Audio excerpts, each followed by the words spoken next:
am so honored that you are here on the show today. I'm glad to be here, Sarah. Thanks for having me.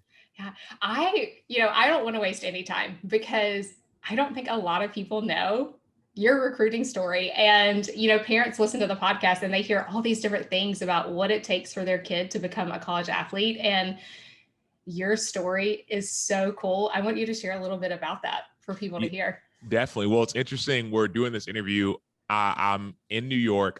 I'm in New York. I just finished doing some stuff at ESPN. So I'm in this hotel room and it's kind of like dark and dreary. So for anyone watching, I know, that's the background, but yeah, my personal background is, obviously played football in college at the University of Texas, played there for 4 years and played in the NFL for the last 9 years, just finished that and wrote a book called Let the World See You, How to Be Real in a World Full of Fakes we'll talk about, but also just signed a few weeks ago with ESPN. So much has happened. Wow.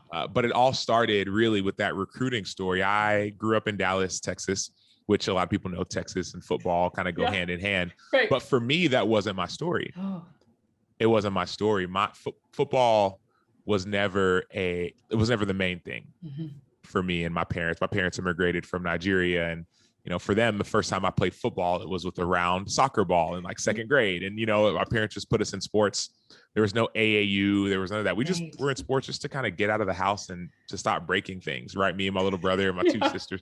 And so we were doing soccer and basketball and a little bit of track. And there was just handball, and then started playing football somewhere in there and continued to do all the sports. And that's the thing I think I'd love to just recommend to parents listening is being a multi-sport athlete is a really good thing. Specialization is not the way, at least in my opinion. And I think I agree. Yeah. And even talking to some college coaches, forget talking to, when I was getting recruited by Texas, which at that time they just played in a national championship. I was getting recruited in 2006. They played in 2005. The national championship was the 2005 year.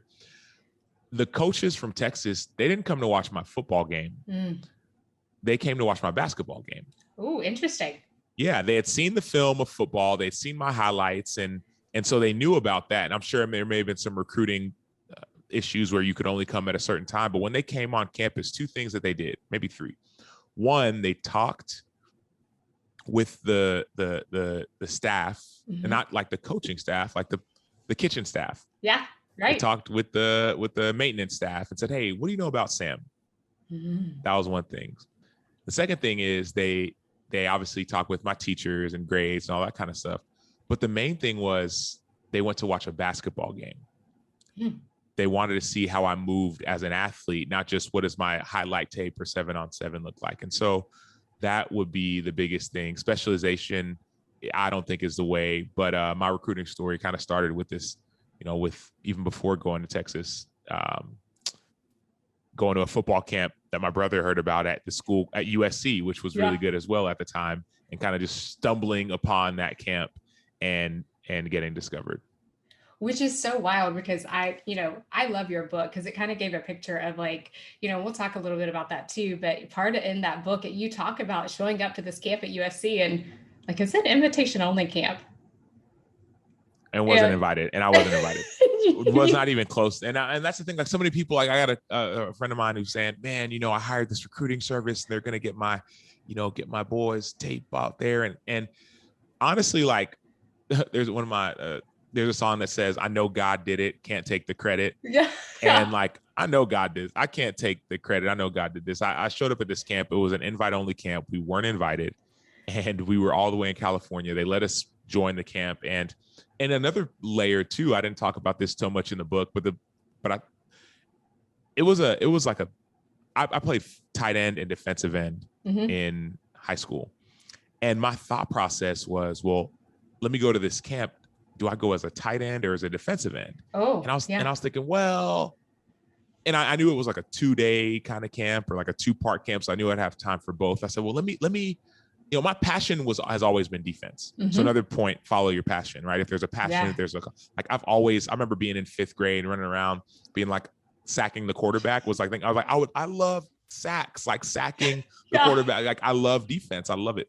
And so, but I said, well, I'm going to go as a tight end. And I'm going to, because I don't think there are as many, the competition will be less and I'm bigger. So I'll go as a tight end. And I went to that camp, and tight end was never my passion, number one. And number two, like these other guys were just better than me. Like they cared more about it. And so like, I think the first half was a tight end. Second half of the camp, I went as a defensive end. And I didn't realize how good I was. Yeah. Because I grew up in Texas, but I went to a small private school in Texas. I didn't realize how good I was, but I shined. I shined as a defensive end going against, once again, it was an invite only camp, wasn't invited. Not only that, it was the top 300 camp. So the top 300 players from the state of California were there. And so you guys were like from Texas coming to California, invite only camp. Yeah. Not invited. And it's only California kids. Only California kids. And it was the best. Like it was the best. Of the cream of the crop. Wow. And I was just like whooping them, just beating them, just boom, boom, boom, boom, boom. At defense, tight end, I was dropping passes, trying to run around. But defense, it was natural. It was like passion.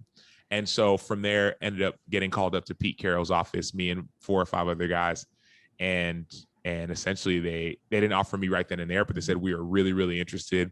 They said, we have another one of our top 300 camps coming up in a few weeks. So we'll be in touch. That was their thing. But we like you all, you 5. And I was thinking like, okay, well, is it like, are we the first 5? Then you'll have the next 5, is everyone going to come? No, it wasn't that. Oh, it wasn't that. And so it was really cool. And then so a few weeks later, as they said, they'd call back in a few weeks, I was actually in the airport about to head to Nigeria. My family does medical mission work. And while I was in the airport, I get the call from USC saying they're offering me a scholarship. And I said no. I turned it down, which is why. And I think partly too, another thing I would say is everyone's different, but you don't want to be pressured into a situation. Yes. They wanted me to verbally commit right then and there. I hadn't visited any other schools. I hadn't even gone to I maybe went to 1 or 2 other camps. Which is important, to go to camps and get yourself out there. Don't just sit idly at home. Try to figure it out and get yourself out there. But it didn't feel right. Yes. Something about it didn't feel right. And part of it was the coaching. You want to be with coaches who you trust. I wanted to play defensive end or outside linebacker. I was a bigger kid and I felt like I would play well at that position. They wanted me to play defensive tackle, which they'd say, well, you could put on 50 or 60 pounds and you'd be like a first round pick. Sarah, imagine putting on 50 pounds right now. Like if I can't, because I mean, I'm thinking of kids that I worked with, in the college world, and they're coming in, putting on weight, losing weight, like doing all these things. 50 is just a ginormous number for an 18-year-old kid. And I was already, mind you, I was like 17 years old. I was already a big kid. I was like 250 pounds or 245 pounds in high school. So I was already a big kid. I was already self-conscious about my weight. So imagine another 50 pounds. Like now I'm 295, but they said, you'll be a first round pick guarantee. But second point, trust your gut. Parents who are listening, trust your gut. Like something about that didn't sit right. And so we said no, waited, went on this trip. We came back, and I talk about all this in the book as well, but went on this trip. I came back, and what had happened was, 1, people had heard that USC had offered, and then 2, my highlight tape got, let me not even tell, this is for the people. So like, let me be more specific. So everyone talks about a highlight tape, and I didn't have the money, the resources, the knowledge to go and hire someone to do this recruit. Right. So I was like, hey, I reached out to my computer science teacher. His name was Matt Jackson. Nice. And I was like, hey, dude, I heard about this highlight tape. Can you help me make a highlight tape? So he kind of helped me make this highlight tape, put some music, put my grades, my GPA, like my height, weight, all the stuff. And then I think he or somebody said, hey, there's a recruiting website that you could put it on. And I was like, what does that mean? Like, how does that work? And so I didn't really know much about it, but I said, hey, put my highlight tape on the website. And so while I was gone overseas in Nigeria, we were serving 11 people and serving well. And I come back, and 2 things that happened. Number 1, as I mentioned, schools had heard that USC had offered, but number 2, that highlight tape was put on my coach, my computer science teacher, Matt Jackson, made the highlight tape and put it on Rivals. And then all of a sudden kind of things blew up, and I had offers from pretty much every school you could imagine. Go Matt Jackson of like Yes. saying like, we're Yes. going to put this out there. Wow. And, we talk a lot on the show about weighing our pros and our cons, but we always say, go with your gut. Like you have to weigh the pros and the cons at what you're seeing at these institutions, but you truly have to go with your gut. And you did that. Yes. And even to that point, and that's not just for recruiting. I know this is a recruiting focus, but that's for life. Oh, 100%. That's for life. Yeah. I played 9 years in the NFL, finished my time there. And I was thinking, okay, what do? I love doing work in the social justice space, right? I have a nonprofit called Athletes for Justice. Mm-hmm. And I had relationships with people at the NFL. So I was like, hey, maybe I go and reach out to Roger Goodell, who we have a relationship with, and I go and lead the social justice charge for the NFL. Yeah. And we had conversations about it. And he, so many ways kind of offered, said, is this what you want to do? And I couldn't say yes. Oh. Like at the USC thing, I couldn't say yes. And there were other opportunities. I just signed with ESPN, but I was auditioning with Fox, and they were like, man, we could do this and that. And it just didn't feel right. And even with my book, right, Let the World See You, it got published by this group called Thomas Nelson. And I had other offers from other publishers, but it just felt right. Go with your gut. And even with ESPN, on the flip side, like as soon as they offered, I didn't say yes immediately to their first offer, because obviously you negotiate and all these things, which is another side note, right? You don't have to say yes, college athletes or parents, to the first offer, right? Me saying no to USC opened up a door for so many other people. So, there could be stipulations. Some coaches like to put a time restriction, which we can get into later. But anyways, I didn't say yes immediately to ESPN. We negotiated, et cetera, et cetera. But once they made the offer that I liked, it was a yes flowed out of my freaking spirit. It was just like, yes, where can I sign? And so it'll feel right. You'll go to visit campuses. Obviously, COVID year was tough, but talk to the coaches. We just interviewed the coach for Oklahoma State basketball. Okay. Who, this episode, we're recording the day of the NBA draft. They're Cade Cunningham, who's probably going to be the first round pick. This is Cade Cunningham's coach, and he's just really genuine. Yes. Mike Boynton, I believe his name is, genuine. Like, and I was like, dude, this is who I want him coaching me. So another thing to think about as well is yes, I understand that coaches come and coaches go, so you have to use your best judgment, but it's not always about the program. It's about the coaches.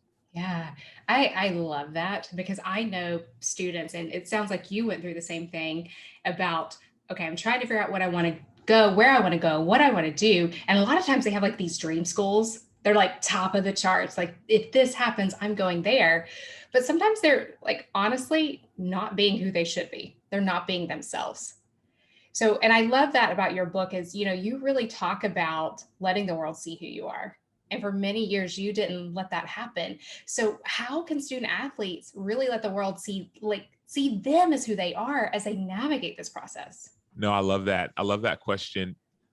Simone Biles just recently said, hey, I need to take a break. There's so much pressure. My body's not feeling right. Mentally, none of it's right.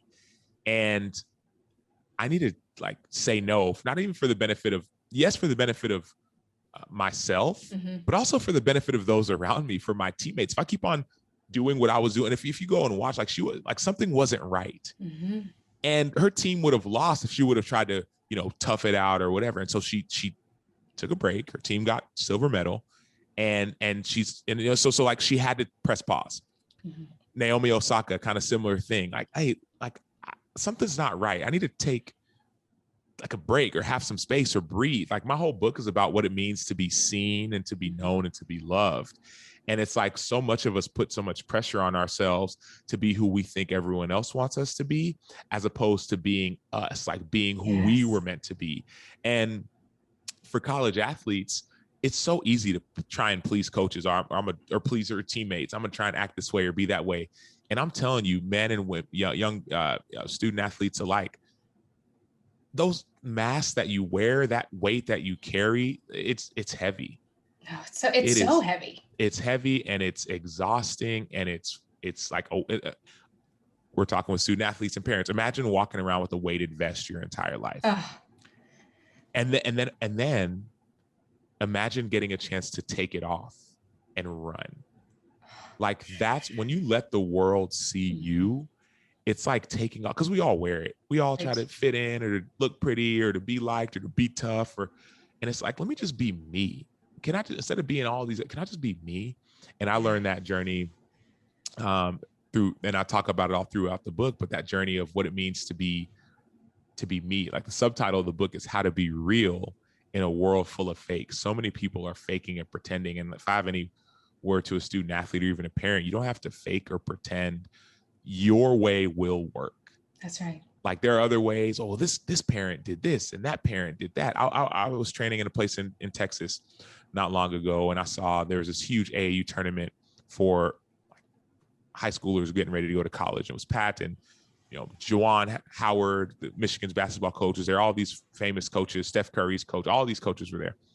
And I was like, whoa, that's pretty intense. But hey, these are 16, 17, 18-year-olds. Like, this is pretty dope. Like, they're going to get recruited. And then the next week, there was another like AAU-ish or type tournament. And it was like 8, 9-year-olds. Oh my gosh. And there was tons of them. And their parents are there and they're competing and the coaches. And I'm like, something about this, I was glad that I didn't have to go through that process because it can be exhausting, it can be draining, and that's not the only way. Like there are other ways to get recruited. I always thought when I went to college, I don't have the story like everyone else. It seems like so many people at Texas at the time was like, man, I grew up in the struggle. I didn't have anything, and I lost my mom and lost my dad, and all I have is football. That's not my story. Right. Mom and dad are still alive and well by the grace of God. They're married for 30 something, almost 40 years. We started off, it was a struggle. They were immigrants, had nothing. Right. And then, but by the grace of God, worked, opened up doors, and things happened. And all of a sudden, like, man, like we feel pretty good. So am I still going to be able to be successful, even though I don't have this story where football or basketball or whatever is my only thing? I thought I had to have that story, where the fact of the matter is I didn't. There are different ways to accomplish the same goal. You can be you and still be great. Simone Biles is still the greatest of all time. And who knows, she might take this day off. Her team won. Sunny Lee, we just saw Sunny Lee won the all-around medal. But then Simone may come back in a few days. The Olympics is a 3-4 week long process, and come back and compete again when she's ready. Or maybe she won't. But either way, like, she's more than just a gymnast. Oh, yes. And more than just one of the greatest gymnasts of all time. She's a human. One of my friends do this podcast called the Home Team Podcast. And one of my friends, Steve Carter, he co-hosts it with me. He got a chance to interview Simone Biles a few years ago. And he was just talking about her character and her humility, and how there was he was at this church and they were going to talk to some high schoolers. And after she kind of was talking at the main campus, and they went to the high schoolers and talked to them, and the junior high kids. And as she's talking to the junior high kids, there was one girl in the front who had Down syndrome. And she was saying, Simone, look at my gold medals. Look at my gold medals. Look at my gold medals. She had all this little girl had all these gold medals from Special Olympics. Yeah. And mind you, Simone had a fight to catch. She had a fight to catch. She was prepping for Dancing with the Stars. Instead of going to her fight, and mind you, when I say prepping for Dancing with the Stars, like in between services, she was going and like practicing her dance moves. Oh my gosh. So like service ends and go to say hi to the kids, had a fight to catch. Instead of rushing to her fight, she heard this young girl, and she went down and she sat with her and she said, hey, show me your medals. Tell me about them. And Steve said that he thinks that she missed her fight that day, but like, what better? Like, not even like, oh, cool, I have medals too. No, tell me about your medals. Yes. Show me medals. So like, before Simone Biles is the greatest athlete of all time, or greatest Olympian, or greatest gymnast, whatever you want to call it, like, she's a human being. Yeah. She's and that has nothing to do, like, after gymnastics, she'll be a phenomenal human being. Right. And same to all these student athletes, like before and after whatever school, insert school, Texas, Oklahoma, Wichita State, Army, before or after Old Dominion. Before that, you were somebody. After that, you'll be somebody. So don't ever get caught up in the black hole, because that's what it is, the black hole of saying, this is my identity. I used to always think, well, Texas is the school, and, I bleed orange and all these things. And yes, I'm glad that I went to Texas. But I mean, from a very practical perspective, I left Texas to go to the NFL, and I'm thinking, well, Texas is the biggest brand and the best brand, and I went to Texas. I got to the NFL, and nobody cared that I went to Texas. They're like, Texas, okay. I went to Clemson.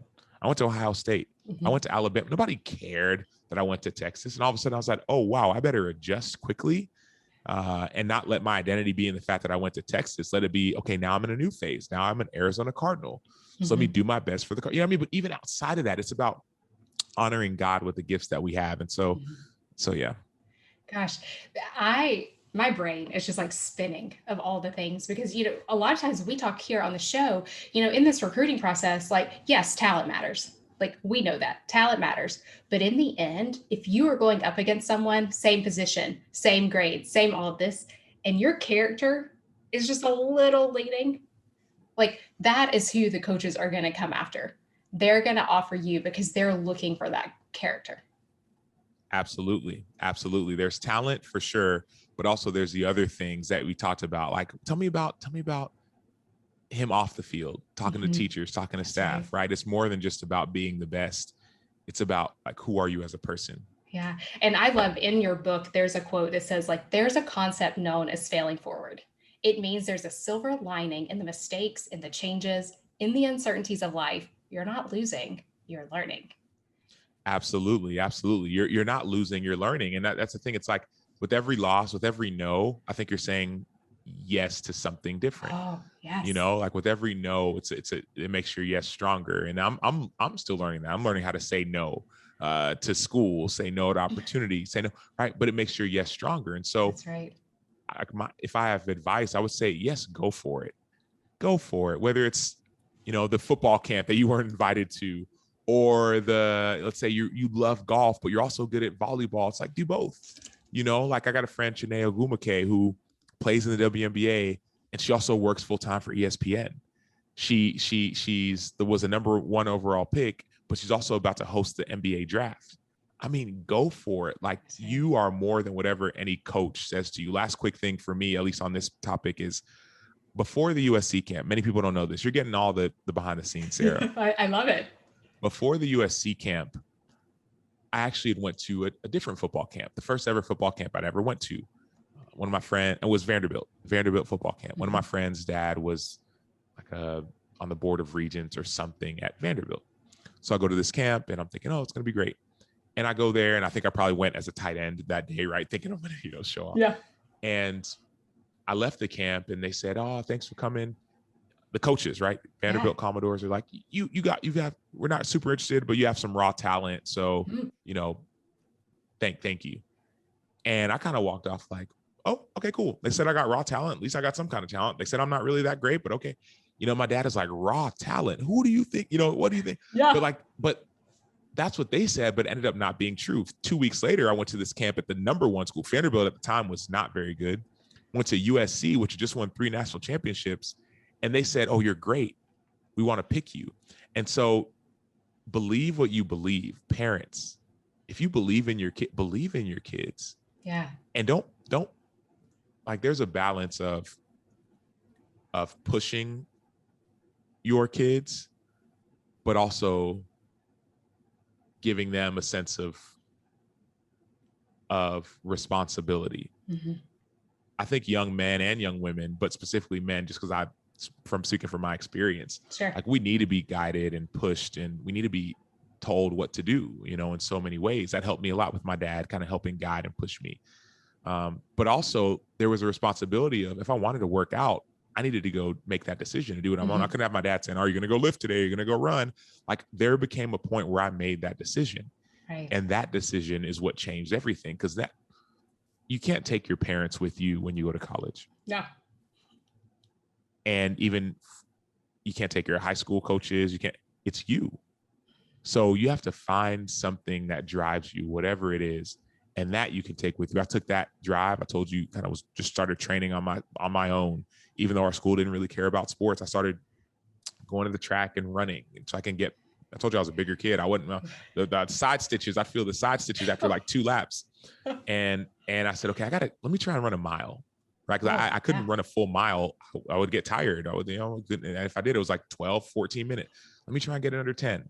And first I invited all my teammates, or maybe 5, 10 of them, like maybe 8 showed up the first day. And I think once they figured out what I was doing, like 2 showed up the next day. And then by the end of the week, it was only 1 of them.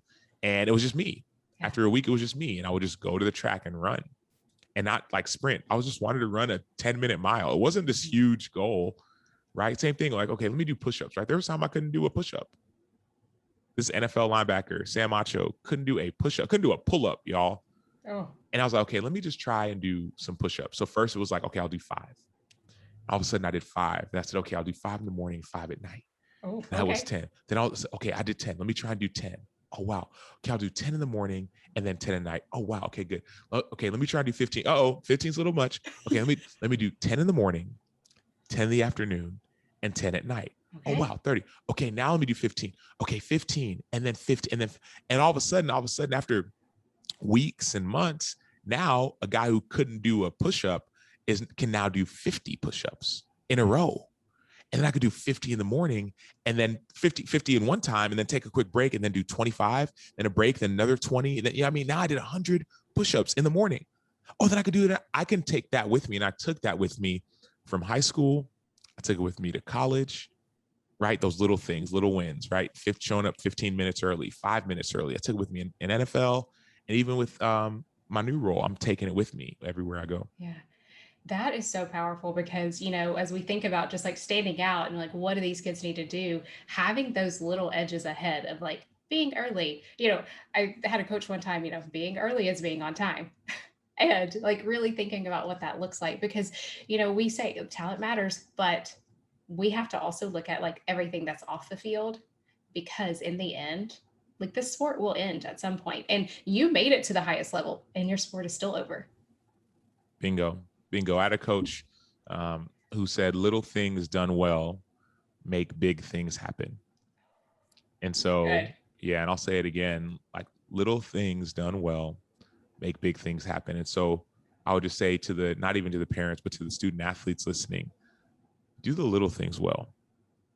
The things when no one's watching, you think no one cares, do the little things well, because I'm telling you, it'll accumulate, it'll pay off. And even if it's not necessarily in your sport, right? My sport is now over. I'm no longer in the NFL. 9 years are done. But now those little things I did well have started to translate into more credibility when it comes to doing stuff on TV. Mm-hmm. And now I'm trying to do the stuff well on TV, to study, to prepare, right? Even when it comes to writing, to, like take some time to do what I need to do. And so yeah. That's awesome. And Sam, the podcast is called Confessions from the Sidelines. So I would love to know, what is your favorite memory from standing on the sidelines? Who listens? Who was our listeners like age range? This is not like rated VR or anything, but I'm just wondering. As long as it's PG, like we're good. Okay, cool. Yeah. So like, has anyone ever had to go to the bathroom? Maybe I shouldn't tell this story.